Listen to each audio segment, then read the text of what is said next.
And at 10, Cassidy. Assuming for the scenario that Cassidy is the one you should not have killed, this was one of the dumbest things that William could have done. Or maybe he doesn't consider it a mistake, since the one you should not have killed after all is keeping him alive. They're doing it as a way to make him suffer though, so since it's potentially a mistake but could be considered a good thing depending on the angle, I'm going with the top spot for this one.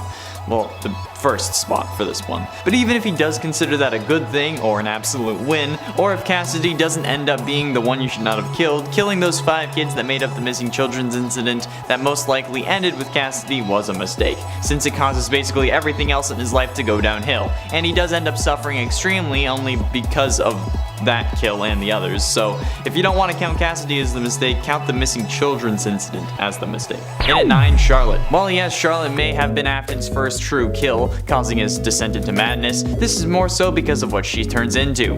In the games, Charlotte ends up possessing the puppet, who then gives life to the other animatronics, which causes you to disassemble them and release their spirits, and then scare you into your spring bodysuit that crushes you, and then starts your descent into further madness. But even discounting the game aspects of killing her being a mistake, in both universes where William kills Charlotte, Henry comes after him for it, which results in what should be his death multiple times over. And not to mention how in the book specifically, unbeknownst to her, Charlie is an animatronic robot that was meant to replace Henry's daughter, and it's also revealed that the animatronic is also the baby animatronic that we know and love, who can switch between her forms at will. So yeah, in the books, Charlotte is also baby, who is also Elizabeth Afton. And at 8, the fun times. There's no doubting what you've achieved on a technical level. These are clearly state of the art. There are just certain design choices that were made for these robots that we don't fully understand. We were hoping you could shed some light on those. She can dance, she can sing, she's equipped with the built-in helium tank for inflating balloons right at her fingertips, she can take song requests, she can even dispense ice cream. With all due respect, those aren't the design choices we were curious about, Mr. Afton. This classic line of Afton being interrogated that plays the first time you open Sister Location is definitely showcasing this idiotic mistake. The cops know what these animatronics are capable of and were designed to do, so they instantly end up being even more suspicious of William and are going to be keeping a closer eye on him. Probably why he ends up dressing up in the spring bodysuit to start killing, which ultimately screws him over.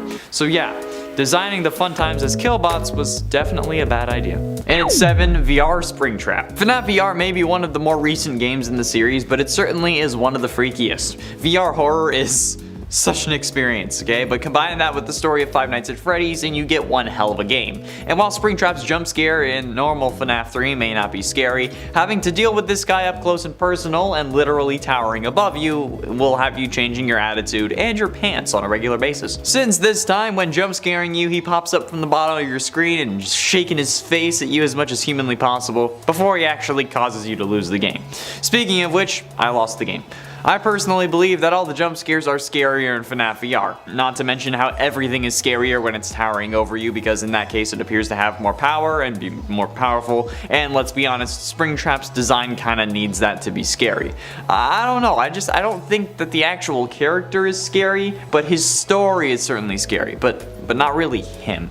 It's confusing. And at 6, hiding spot. How the absolute living hell did he not end up, like, how did he get away with this? How did he not get caught? The smell of rotting bodies would ruin the hell out of the actual atmosphere of the pizza place, because you know you're supposed to be trying to eat pizza, and the heat from the animatronics, like the robotic parts of their body, would help to speed up the decomposition of the missing kids. And the animatronics are in front of all those other kids every single day. There's even reports about people complaining that the animatronics started leaking blood, mucus, and other bodily fluids, as well as, quote, smelling like death. If this was real life and William getting away with this wasn't important for the plot or the story of the overall games, he would have been caught for that instantly.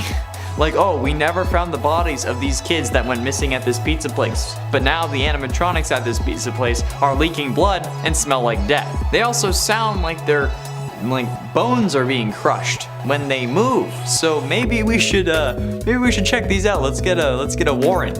Oh, look, turns out we found those missing kids. William Afton, you're under arrest for the murder of Gabriel, Susie, Jeremy, Cassidy, and Fritz. Boom. Oh, then they could probably throw on Charlie and a couple others on there, I'm sure. Like, boom, instantly, he gets caught. I don't get how this wasn't an open and shut case.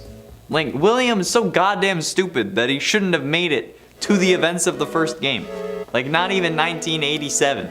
Or not even 1985, alright? It shouldn't have happened. His whole plan is a dumpster fire of bad ideas. Halfway through into number 5, Midnight Motorist. The Midnight Motorist minigame seems simple enough, but the true horror of this minigame comes from the implications of it. Since in the game files, the minigame is known as Later That Night. Most people akin this game to what happened after William kills Charlotte outside of Fredbear's Family Diner in FNAF 2's Take Cake minigame. But if this is true, this is probably one of the scariest moments in all of FNAF history. This man just killed someone, and then he goes home to his kids. He reprimands his son and abuses him by locking him in his room so much that he had to break a window to escape. Plus, think of all the people driving past him, unaware of the violent crime that he had just committed. It's scary because this is the case in the real world too. Technically speaking, at least. Anyone we encounter could be a serial killer. And that's a horrific thought. And at 4, Crying Child. I've had a ton of people complain to me about how Crying Child's death wasn't William's fault, since he didn't put Crying Child in Fredbear's mouth, and the spring locks failing were because he was crying. However, to me, there is no logical way that the animatronic jaw should have been able to crush his skull, okay? The spring locks were already active. Crushing his skull would require a lot of power to actually accomplish with just a normal opening and closing of an animatronic mouth. So the only way that Crying Child's skull could have been crushed was if Afton had intentionally supercharged the animatronic, which would make sense if he wanted to use it as a kill machine or a backup kill suit maybe if Springtrap or Spring Bonnie ever ended up shutting down. Figuring more power would help him out, which clearly it did, just in the worst way possible. There is no way that this was a spring lock failure either, okay? The Fredbear suit was already in animatronic mode, meaning that the spring lock mechanisms used to keep the robot parts to the side of the suit so that someone could be in the suit weren't being used. The spring lock failure problem comes from when those mechanisms are put under the stress of keeping the parts away from the person in the suit. If it's in robot mode, the spring locks can't fail because they're not being used. Keep in mind that the term spring lock in this context is referring to the actual parts that move the robot bits away inside the suit, rather than just the suit as a whole, which is also referred to as a spring lock. Well, it's referred to as a spring lock suit, okay? If I was talking about the suit, I would say spring lock suit. Getting close to the end, and number 3, The Curse. The Curse is an Aztec-themed skin for the Springtrap animatronic and was released on March 5th in the Ancient Equinox event and is the 4th skin for Springtrap in FNAF AR. The Curse is a teal-colored Springtrap dressed to look like an ancient Aztec warrior, and he has a large feathered crown and a golden chest piece. His hands are colored orange with sharp black claws, and one of them holds like a large golden shield. Finally, he is also decorated on the head with 2 large feathers, which is kind of weird, but I dig it. This guy looks like he's actually decaying as well, which is certainly a better spin on things since decaying bodies aren't purple, even though the series seems to try and push that idea. Bruises are purple, okay? Decay is more commonly depicted as green, or at least in other media. In real life it's not. Much how like Springtrap's suit in his curse form is dark green. This also could be a subtle reference to the fact that Afton is a curse on these games, being unable to ever get rid of him in any meaningful way, or maybe it's just about Glitchtrap and the Curse of Dreadbear DLC. Who knows? I do. I know. He is a curse on this series and my life and needs to die permanently, okay? Not to mention that just in general, Springtrap looks creepier in FNAF AR than FNAF 3 or FNAF VR, okay? Check out the wiki and then look at his pictures, okay? The FNAF VR and then FNAF AR. FNAF AR is horrifying. Penultimately, into number 2, Springtrap. Being the genius behind some of the most advanced robotic technology in his universe, we expect a lot from William Afton. He's the suit technician, but he's also the main killer, so he should really know what he's doing, right? No. Apparently not, since after discovering that the original 5 animatronics were possessed, he disassembled them to learn their secrets. This inadvertently released the spirits of his original 5 victims, however, causing William to panic, which is fairly reasonable since, firstly, they're freaking ghost kids, and also because they're ghost kids that he killed. So this absolute animatronic genius, the technician that handles the suit maintenance and has explained to every employee the proper procedure for the spring-lock suits, including the spring body suit that he uses to kill, ends up climbing inside the suit in a panic, in an attempt to make himself feel more powerful and maybe to scare the ghost kids off. However, since he's so smart, he didn't notice the moisture of the room, the leaking ceiling, which ended up causing the spring locks that were active at this moment, since it was in suit mode, to fail, which would have killed him had he not been possessed by the one you should not have killed. Ironic. And finally, in at number 1, location. The biggest mistake William has ever made, and I will stand by this till the day I die, was the fact that he killed people in his establishment. Okay, it's unknown if this was always his intention, but come on, who the absolute hell thinks that this is a good idea? Who in the comments wants to justify killing your prime demographic in your place of business? Dealers don't kill their best customers, right? Because it's bad for business. So why would William think it's a good idea? Literally, go anywhere else. This is like basically killing someone in your house. Okay, it's putting unwanted and unneeded scrutiny on everything you do. You even end up getting banned from going back in there while the investigation is underway. And it's not like it helped your business. You had to close the first location, resulting in you having to open another location called Circus Babies that ended up killing your daughter. So I think that this mistake is the one that caused every other mistake in the series. All you had to do was kill someone at the park. If you killed someone at the park instead, your kids would be alive. You'd be harder to suspect, and then you'd also be rich from your business. And that's why William is a dumbass. And it's in FNAF 3. After FNAF 3's ending, when we learned about the fire, we thought that was it. We, for at least 20 seconds until people started brightening the image of the final screen, which is just like classic FNAF by now. And then that's when we saw Springtrap sitting in the shadows behind the stuffed animal that was in the image of the news article about the fire. Now, I have no idea how the photographer didn't see that, or if William has the news outlets working for him too, or whatever, but this is absolutely terrifying. And it's really what started us down the rabbit hole of the several hoops that we would have to jump through to find more clues and lore. Brightening this one image made us have to comb through the files of mobile games. Anyway, this image set us on a path to thinking that William survived the fire and that this would not be the last FNAF game. I don't know if this was supposed to be, or if this was just an Easter egg. Like if it was meant to allow for more games in the series if Scott wanted to, because originally he wanted to end it with FNAF 3, but hey, either way it happened, and here we are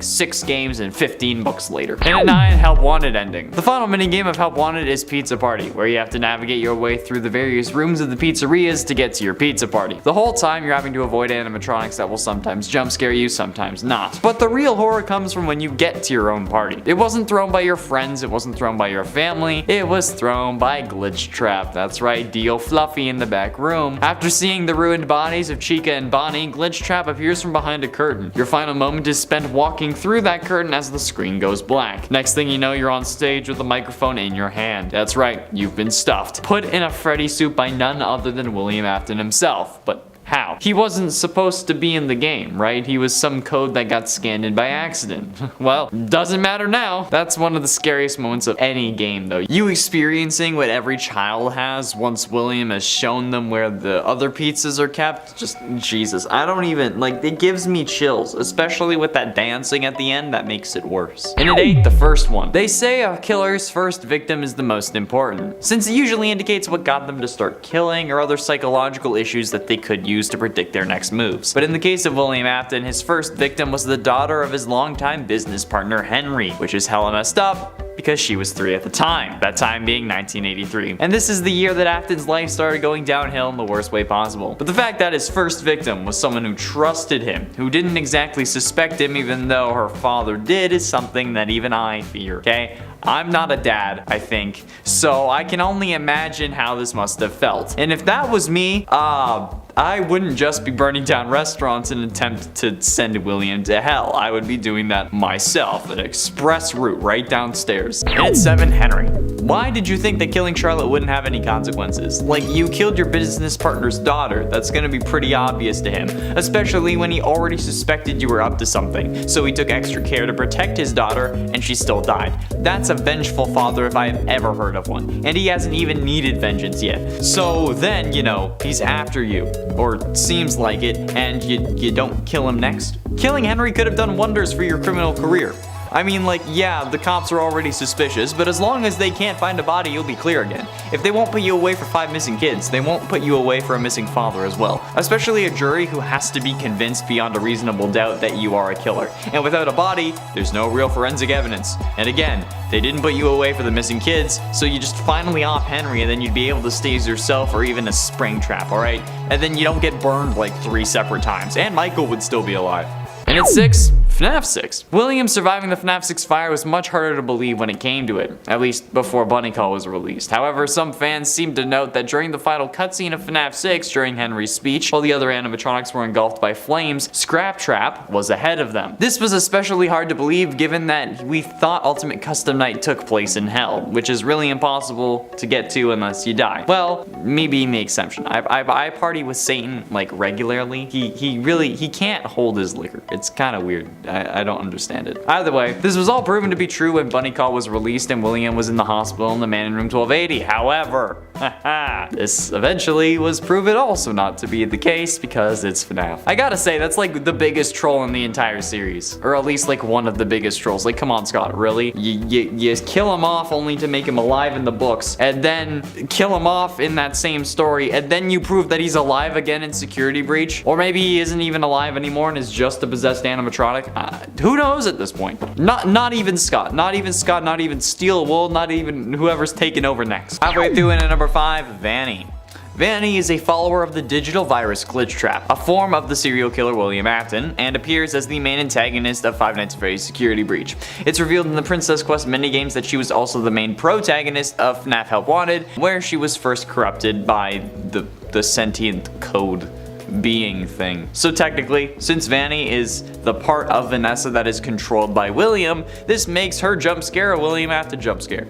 Vanny is shown to have a sadistic personality hidden behind a childlike flamboyance. This is shown through her casually and gleefully skipping after Gregory as he runs from her before running with arms outstretched if she gets too close. She also happily orders the staff bots to disassemble Glamrock Freddy in the phaser blast ending, and constantly laughs as she's going to kill Gregory. If she ever does catch Gregory though, which can happen unexpectedly at times, especially at certain points throughout the story, it can give you quite the fright. It's better than her trailer jump scare, since in that first trailer we couldn't really see anything, but not the scariest thing in the world. Mostly because you can see it coming for the most part, but there are a good few moments with her. Like when timers run out and stuff and she jump scares you. Those are good. But like the CRT effect kind of lets you know when she's coming. And at 4, Assimilate. The ending of FNAF VR, like the real ending where you fight Glitchtrap, is certainly a scary moment. It also just sounds weird, you know? Like this guy just pops into your VR headset, then takes over your body so that you end up killing for him. It's kind of messed up. And actually not kind of, that's incredibly messed up. She ends up knowing what's going on too. Like she actively talks in hushed tones and about how she can't talk about it to her therapist. So like what the hell is the dynamic here? And by she and her, I mean Vanny, obviously. I mean, like possessing someone is already pretty messed up, but then like causing them to make a rabbit costume because you're still kinky furry is a whole other set of equations. I don't even want to talk about how messed up that is. She knows there's an evil inside her, but she can't do anything about it. She fears for her life, which only makes me wonder what William's been saying in her head, and she knows what's going on. Ah, man, like being willing to lock a kid in a lost and found room until the police arrive, even though you know that William's gonna take over, that's that. Man, you really need a therapist. So does William, honestly. Getting close to the end, and at number 3, Princess Quest. The whole reason Princess Quest is a thing in Security Breach was to lock Vanny away and prevent her from regaining control of her body. So why did William create or allow for the creation of a sort of failsafe that would let her escape? I mean, sure, they didn't expect a kid to come along and figure it out, maybe, but given the track record of this series, you'd think that Afton would have smartened up after at least 40 years. But that's like having a self-destruct button on a bomb that you plan to use to wipe out the entire city, but you still want no one to stop you. Or like if the Flash had a steal my speed button on his suit that you could just like tap. It's just stupid. Like, if you want something to work, why give it away to fail, you know? This is one of the dumbest things that William has done, and probably the 3rd dumbest thing overall. And I'll talk about the most dumb in a couple minutes, but seriously, what's the point behind a way to undo your evil plans? One of the absolute most ridiculous things in this story. Like, I get it, so that we can save her and have a good ending, but that ending isn't even canon. So we could have done without it. It's one of the dumbest things known to man at this point. Like, William has the brain capacity of a toddler. But ultimately, in number 2, The Blob. The true ending is seemingly one of the scariest parts of the game because it contains a load of things. After making your way into Burntrap's area, Freddy will be taken over by Afton's newest form, and it's up to Gregory to defeat him by using the 3 monitors to keep burning him. Players will also need to avoid the animatronic enemies that come after Gregory and use the doors to temporarily lock them out if they can. When Springtrap is burned though, the Blob, which has like that tentacle monster thing, will attack and make sure that he doesn't get free, which is really weird and horrifying considering how, you know, I don't know if he's dead. Freddy and Gregory will be shown escaping and then sitting on a hill together, but the tentacle monster's identity was never revealed. But originally, after this game, the final Fazbear Frights book would have released, which would have showed us that the tentacle monster we would have been talking about is in fact Baby, or I guess Elizabeth Afton, or it is in the books. But I guess while they share similar elements, they aren't the same thing, because Baby's eyes are off, so it could be that the original 5 missing children are getting their revenge on Afton, since those could be the souls inside of Ennard, which would have been Molten Freddy, and that's seemingly the face that the Blob is using, even though it's Funtime Freddy. But you know what? The only way to explain this series fully is to say that every game takes place in a different universe. Every game is separate from each other. That's the only way it works. And finally, and in number 1, the spring locking. I believe we all know this story by now. Everything was going well at first, okay? The cops couldn't pin him down, and he was on his way to immortality. Well, technically he had it already thanks to the one you should not have killed, but once William discovered Remnant, however, he spiraled. He wanted to use it to fuel his life and truly make him immortal. So, in an effort to study it further, William lures the possessed animatronics to the back room where they can't access it, and then he uses it to dismantle them, planning to melt them down into their endoskeletons to fuse that soul metal into his body. However, by doing this, he unknowingly releases the souls of the victims that he claimed however many years ago. I think it might have been like 2 or something, I don't know. Shocked from seeing his literal murder victims, he ends up fleeing into his spring bodysuit, which also makes him feel powerful. However, his haste coupled with the leaking room ended up causing the spring locks to fail, crushing him in torturous agony for the next 30 years. However, he didn't die from this, because as we learned in the Man in Room 1280, he was being kept alive by the spirit of yet another victim. So he's been living in agony for the past 30 years, and that makes him damn well deserving of the number 1 spot. Before you ask, Garvey isn't even a thing, okay? So like, I'm not gonna talk about Garvey. It's not even in the FNAF canon. Why are you asking me about it? Leave me alone. And at 10, FNAF 3 Springtrap. It's pretty universally known that FNAF 3 is one of the easier FNAF games. With only one animatronic that can actually kill you, you can juggle him between a couple rooms for basically the whole night. You're able to survive fairly easily. But while some consider this game scary, overall it's one of the least scary of all, and that's thanks to Springtrap. Springtrap's jump scare in this game is actually the worst jump scare in the series, having the only real scare factor being the sound that plays along with it. But as for the actual model, he just kinda moves towards you a little bit, and that's it. There was also apparently an interview where Scott said that he was going to end the series after game 3, but the community's disappointment with the Springtrap jump scare caused him to make the 4th game with the Nightmare animatronics. I'm unable to find that interview, but that also makes sense to me. Like, the Nightmare animatronics were sort of overcorrecting for the lack of scares in FNAF 3, since you could also easily predict the phantom jump scares. So, I can see it. And at 9, Sister Location. While William wasn't really in Sister Location as one of the enemies, because you know, all those fused into Ennard, he was still in it during the final cutscene, where Michael is giving his final speech, saying, "Father, it's me, Michael. I did it. I found it. It was right where you said it would be. They were all here. They didn't recognize me at first, but then they thought I was you. And I found her. I put her back together, just like you asked me to. She's free now, but something is wrong with me. I should be dead, but I'm not. I've been living in the shadows. There is only one thing left for me to do now. I'm going to come find you. I'm going to come find you." After that final line, Springtrap jumps out from behind the ruins of Fazbear's Fright, which burnt down at the end of FNAF 3. This is less of a jump scare, more of a way to show that Springtrap and by proxy William are still alive. However, it's still scarier than the normal Springtrap jump scare if you weren't ready for it or knew that it was coming. So And at 8, Scrap Trap. See, this one is a bit of a weird one because, well, like, you can decide if it's possible or not. Since you don't really have to salvage an animatronic, you can just leave it for scrap and not keep it inside the building, thus allowing yourself not to have to stress over a psychotic killer rabbit, which is my personal recommendation. However, if you make the fool's decision and trap Scrap Trap, you have the possibility of being jump scared, which usually would only happen when you're not focused on protecting yourself. So mostly when you're worried about your pizzeria or completing the tasks you need to do in order to leave and to complete the day. But this one is more unexpected, and Scrap Trap is certainly freakier than Spring Trap is. And this jump scare is actually more like a jump scare than the Spring Trap one, so needless to say, it deserves to be higher. Well, higher than those. However, there are scarier jump scares despite this. And at 7, Ultimate Custom Night. Ultimate Custom Night was a really interesting turning point for the FNAF series. The original Afton storyline was at a close, and this game was the ultimate capstone to that, with some important lore hints in the form of voice lines that played when you get killed, which is good because it happens a lot. However, this game still fits into the FNAF story and serves as a link between the original story and the new one. The new story being Afton trying to escape the video game world he got himself locked in, or now being Burn Trap or whatever the hell he is. But we originally interpreted this game all wrong, since we initially thought that William was burning in hell this time, or stuck in purgatory. But as all Supernatural fans know, purgatory is just a giant forest where monsters kill each other for eternity. But in reality, this must just be what he's seeing in his charging station in the basement of the Pizzaplex, since honestly, that's really the only way that this makes sense. At least if it's still Afton. Eventually he wakes up, which is him beating 50-20 mode in fights against us, which results in him getting grabbed by the blob and maybe surviving, because we still don't know. And at 6, Glamrock Freddy. During Security Breach's final boss fight, Freddy is hacked by Burn Trap and will stand in the center of the room as a hazard. If Burn Trap ends up successfully hacking him, he will kill Gregory, either by chasing him down or by pulling Gregory out of his stomach if the player had entered beforehand. Gregory can still lure Freddy away by calling him over to different spots though. And since his eyes turn purple after William possesses him or hacks him or whatever, okay, possessed Glamrock Freddy is a version of Afton, so it's good enough for me.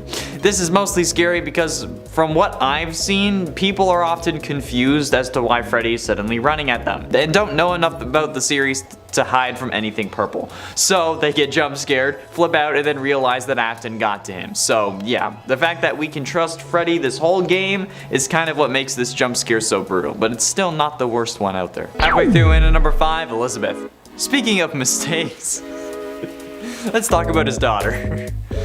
What about getting your own kid killed? That's what I mean. Like, I don't know how William thought that this was a good idea. Like, I feel like this guy just thought, like, how do I capture kids more efficiently? Oh, I know, I can make a robot to lure them in and then grab them when they're close. But like, what would its design be?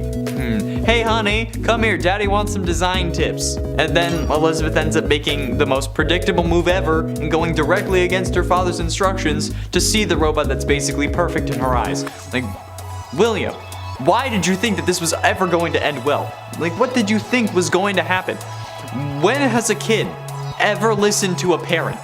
Especially at that age, when they're seemingly also loaded because you own a successful entertainment business. Spoiled rich kids listening to their dad when they say not to touch a giant robot made to appeal to them specifically? Yeah, genius idea, man. God, you're a real special kind of stupid, William, aren't you? Like, program a blacklist of kids not to steal, right? You have facial recognition tech, so come on. Just make a blacklist, like, don't kill my kids. Easy. God. And at 4, Desk Scrap Trap. Salvaging is a major method first used in FNAF Pizzeria Simulator. It is an optional section that occurs on each of the 4 nights starting on Monday after the management phase. As Henry says during each salvage, each animatronic was found in the back alley. After he explains what options are open to the player, they can either proceed with the salvage or throw it back into the alley. If the player decides to salvage the animatronic, the salvaging section begins immediately.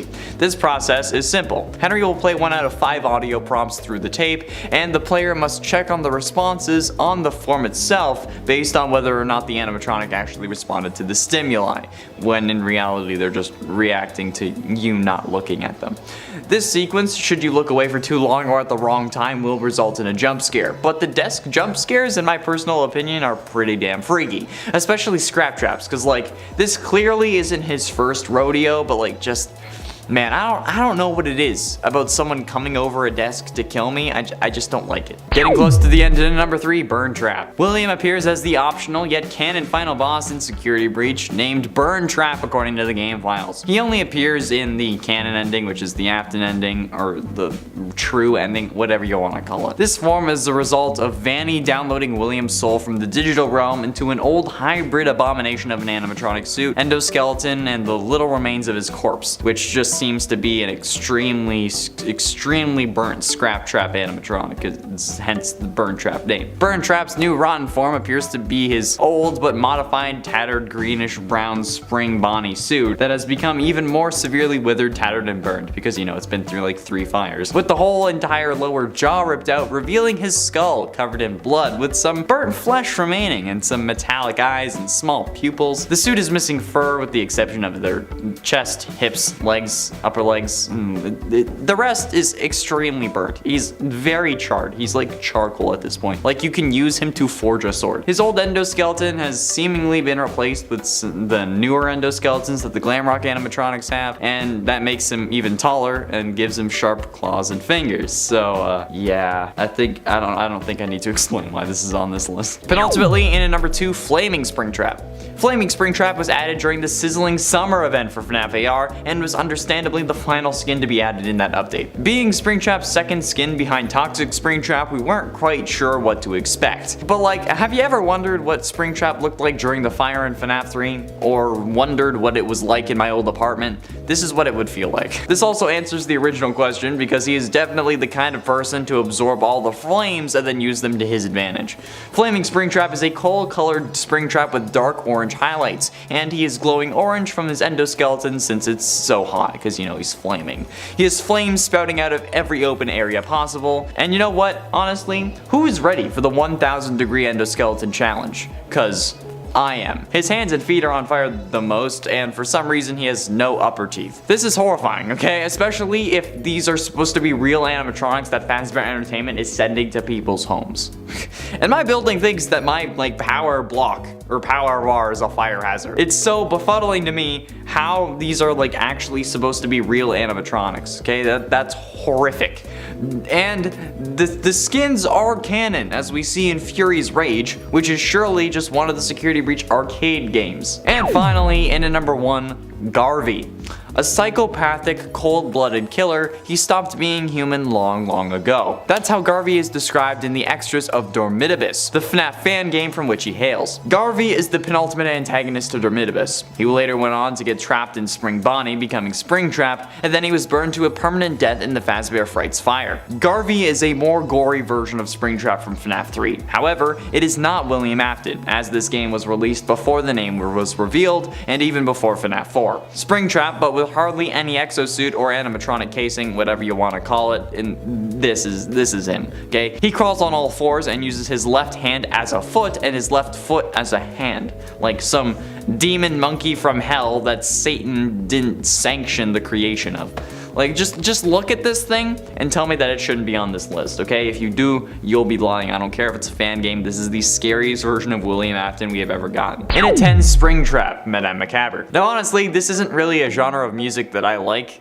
The electronic sounding vocals are just a bit jarring for me, but that doesn't mean that the song is bad. If anything, it actually makes it one of the more authentic songs here. Since if Springtrap could talk, this is realistically what he would sound like, which could be what Madame Macabre was going for. And considering how this song was made in a day, since she was also surprised by the early release of FNAF 3 like we all were, I have to say that this is a great way to start this list off. In no way am I hating on this song by putting it at number 10 or by saying it's not my cup of tea. I mean, some songs didn't even make this list. Everyone just has their preferences, and my music taste isn't even really that good considering what I used to listen to before I realized that Amazon Prime had their own Spotify basically. So the fact that it actually sounds like how Springtrap would talk is really what seals the deal for me in putting it on this list. And at 9, Sprung the Spring Trap by Camsteady. Sung from the perspective of the Springlock suit, this song shows another side to the Afton Springtrap dynamic, almost sort of an Eddie Brock and Venom sort of symbiotic relationship, suggesting that the Springlock suit is like a Green Goblin scenario and that he's the reason Afton is killing. At least that's what I was getting, especially thanks to the line, "You sprung the Springtrap, now you're a part of the show," suggesting that he wasn't a part of the show before that, which is surely an interesting take on the situation. However, considering how he was killing before he started putting on the suit, I don't think that this is truly the intention with the story. However, I'm sure that someone out there, or at least one person, thinks that this is actually canon because of this song. Just like how many people believe that Mrs. Afton was in a car accident thanks to another FNAF music video that I'm pretty sure was by The Living Tombstone, if I'm recalling correctly, at least. And at 8, Send Me Down to Hell, Nightmare Cove _ the Fox. This song starts off with William's iconic line of "I always come back," but rather saying "I always come back around" to keep the rhyming scheme going. With the whole song being themed around the FNAF 6 fire and Henry's line of "The deepest pit of hell is open to swallow you whole, so don't keep the devil waiting, old friend." With the chorus going, "Ignite the walls, set me ablaze, you know I can feel no pain, send me down to hell, I dare you, I dare you, I dare you, send me down to hell, I dare you." And other lines like "Forgot morals, rejected humanity, all I have is insanity, and a passion for pain, I sacrifice others, I did it all in vain. There's a monster inside me and he's screaming my name." Both point to William having no regrets for his actions, but also that he does regret them, which is kind of playing both sides of trends that I've really been seeing in these songs. Like they either sympathize with William saying or implying that he regrets his actions, or just going full out he's a monster, for the most part at least. And considering how Night Cove commented on Rooster Time's animation video for their song, saying that their style of animation adds to the angst and menacing fear of the song, I guess that this one is leaning more towards he's a monster. Number 7, Circus Baby Ice Cream Scoop.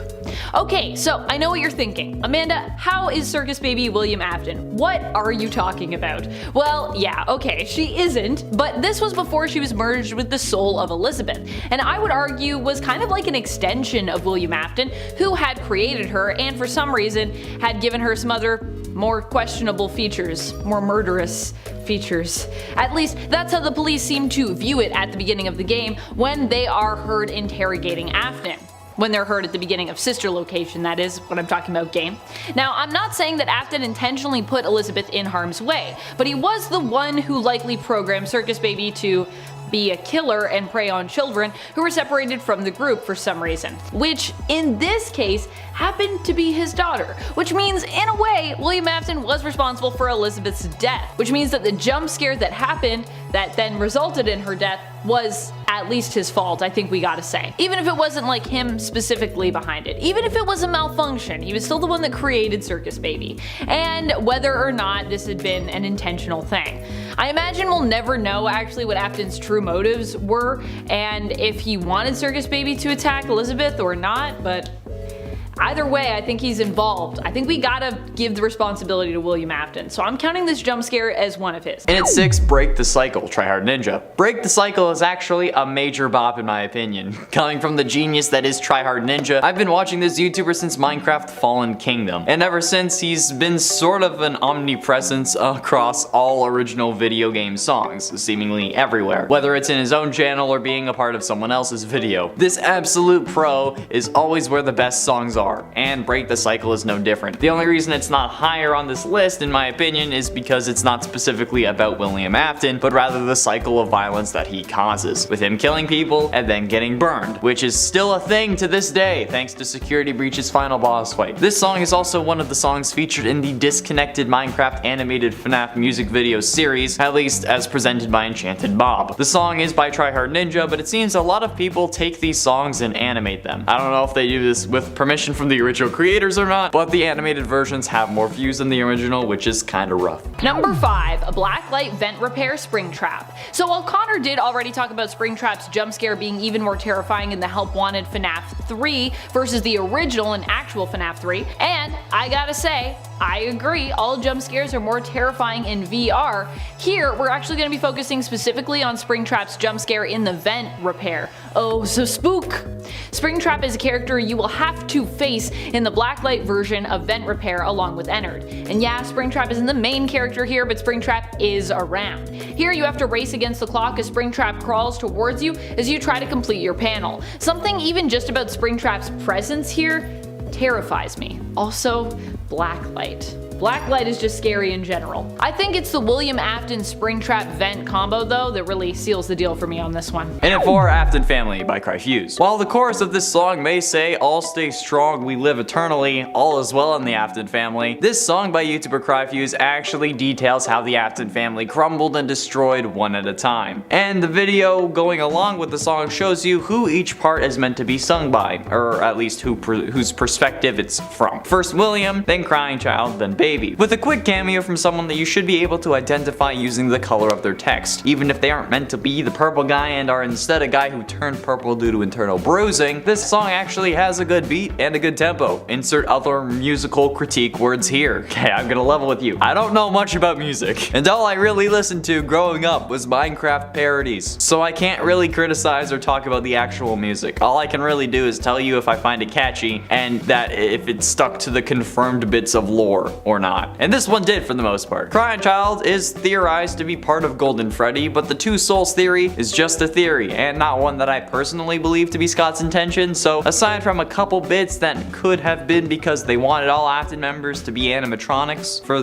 just symmetry, it's a great song. Number 3, Nightmare Springtrap. While Nightmare Springtrap in the actual FNAF games is a rare one to run into, in the FNAF fan-made game Ultra Custom Night, he's part of the regular cast of characters. Here Springtrap has a nightmarish appearance, still super decayed, but with rows and rows of sharp teeth, claw-like sharp hands, and red glowing eyes. He can kill you in Ultra Custom Night if you go too close to the vent where his hand has appeared. In order to get rid of him and avoid a jump scare, you have to switch back and forth between heat and AC unit multiple times. Penultimately, in at number 2, Glitch Trap, Rockbit Gaming. I'm gonna be honest, this was the only real song that I was mad bopping to when I was listening to all these candidates, okay? This song had me grooving, and I was even singing the lyrics after I had actually finished, okay? It honestly kind of gives me like Backstreet Boys vibes, if I'm being totally honest, and I'm okay with it. Glitch Trap decides what's going through your mind. He's got a hypnotic purple eyes. Damn!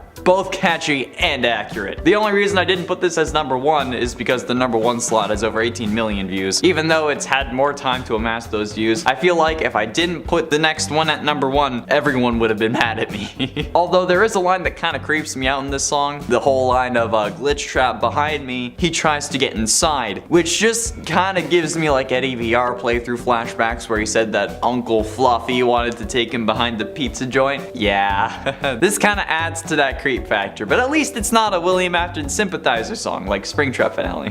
That makes him seem regretful. And finally, in at number 1, I'm the Purple Guy by DA Games. Yeah, you knew that this was gonna be number 1, and I'm gonna be honest, I hadn't listened to this song before this list, which is funny considering the amount of people who quote these kinds of songs to me in the comments of like my Instagram, like my own channel, my TikTok, with the original version from DA Games getting 7.3 million views and a remake of the song by Tygan Nass getting 18 million. This is one of the most popular FNAF songs specifically about Purple Guy out there. Other songs like the Five Nights at Freddy's 2 song by the Living Tombstone may have more views, like in the hundreds of millions, but as for songs specifically about William, this is one of the most popular. It's a bit more techno than I was expecting, however the remake does tone the electronic effects down a bit, which could be why it's more popular. It's easier to understand, and in my opinion easier on the ears because you can understand it, but then again, I'm a guy who likes to listen to music and sing along, so being able to understand it is kind of key for me in that respect. But again, the link to the original, if you somehow have avoided it all this time like I have, is in the description, along with the links to all the other original versions if they're still available at least. Number 10, One Night at Springtrap's PowerPoint Edition.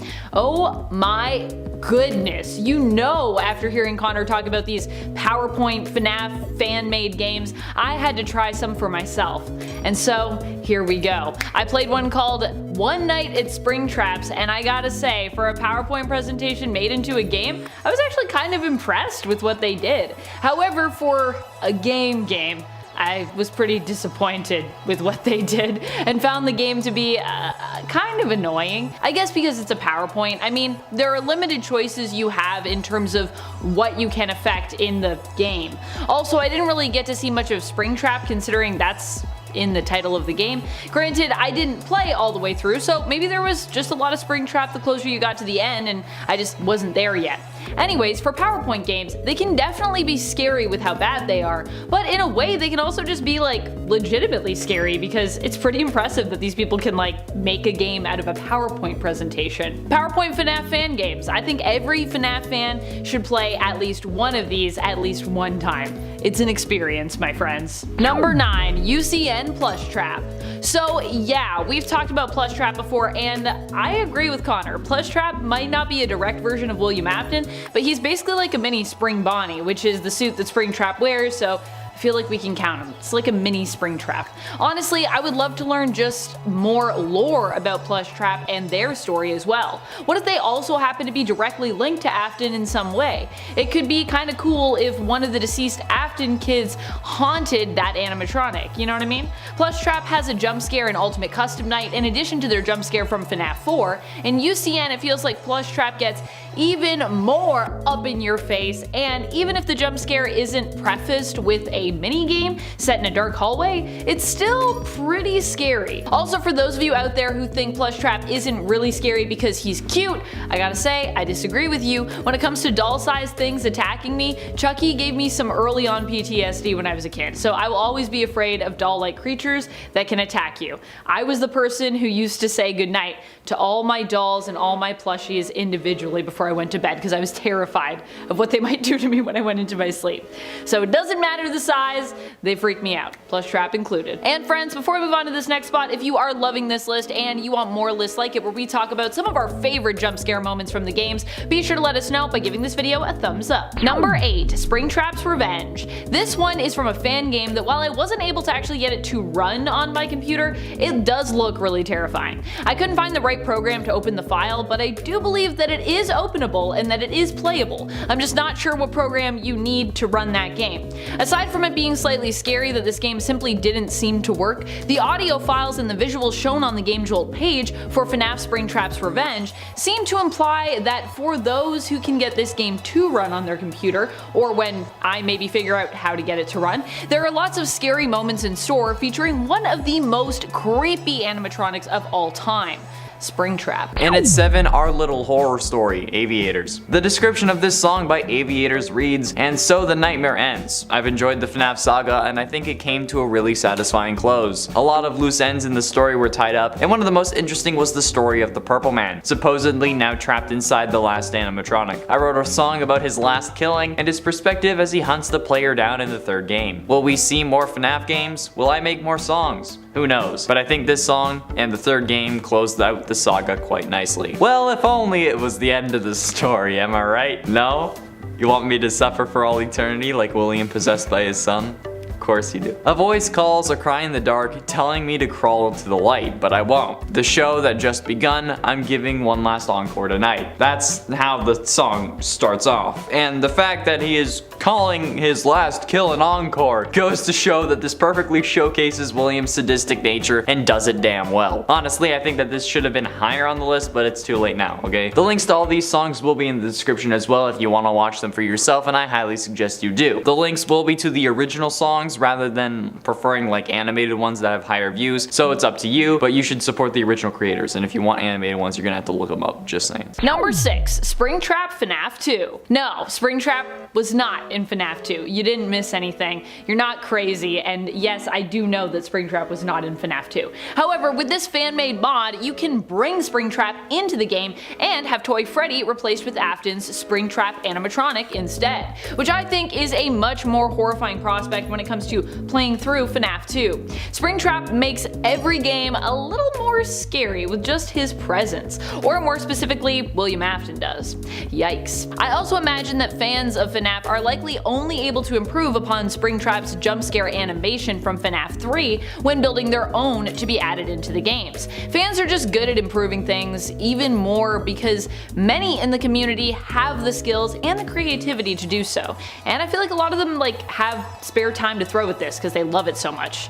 FNAF fans, they can just be a talented bunch, so. Halfway through, in at number 5, Follow Me, Try Hard Ninja. Seemingly sung from the perspective of the original Missing Children from 1985, this song, like the last one, comes from the brilliant mind of Try Hard Ninja. He's been waiting, abandoned and patient, so long, a savage masked ghost story from the past he roams. Over 30 years ago when he took them down below, and tonight he walks again, so step inside and join the show. Follow me, then you'll see. Follow, follow, follow, but the truth is hard to swallow. Follow me, then you'll see. Follow, follow, follow, follow. Follow me, see a nightmare in action. So as you can tell, this is about following people. And this is heavily based on FNAF 3 thanks to the line of 30 years ago. And the whole he said follow me, which ultimately results in the children's deaths. There are also multiple different Spring Bonnie models used in the official Source Filmmaker music video, which is actually on Try Hard Ninja's channel, not someone else. So it's also worth noting that since this one is animated, it did get many more views than others, such as Disconnected, amassing a whole 15.3 million views at the time of this recording, which is absolutely nuts to me. None of our videos have even come close to that. Like, I only recently had one of my videos on this channel hit 1 million for the first time, so yeah, definitely insane numbers there in my opinion. Number 4, Hidden Springtrap. While I know we've discussed how the original appearance of Springtrap's jump scares in FNAF 3 were considered pretty lackluster by fans, I still think they're terrifying because they generally happen to you in a moment when tensions are running quite high, and you're already feeling super anxious. I just feel like FNAF 3 is a very anxiety-inducing game in general.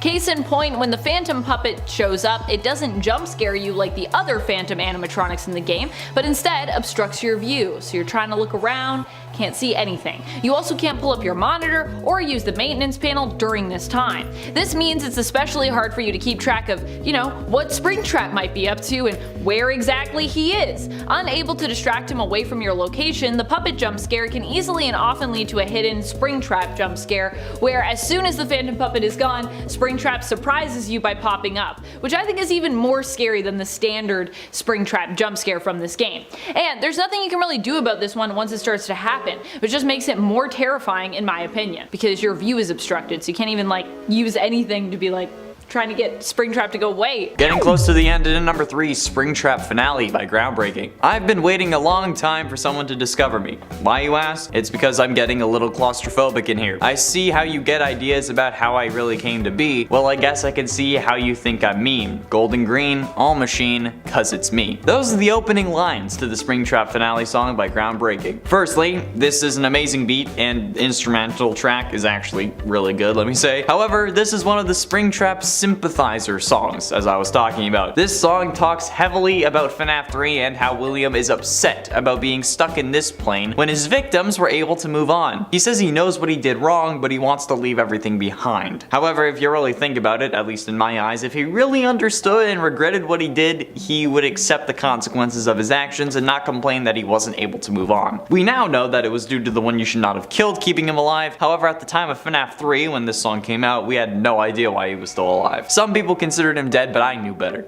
Number 2, Loading Screen of Horror. Okay, so yes, admittedly a loading screen is not necessarily a jump scare, but loading screens can be jump scare worthy, I think.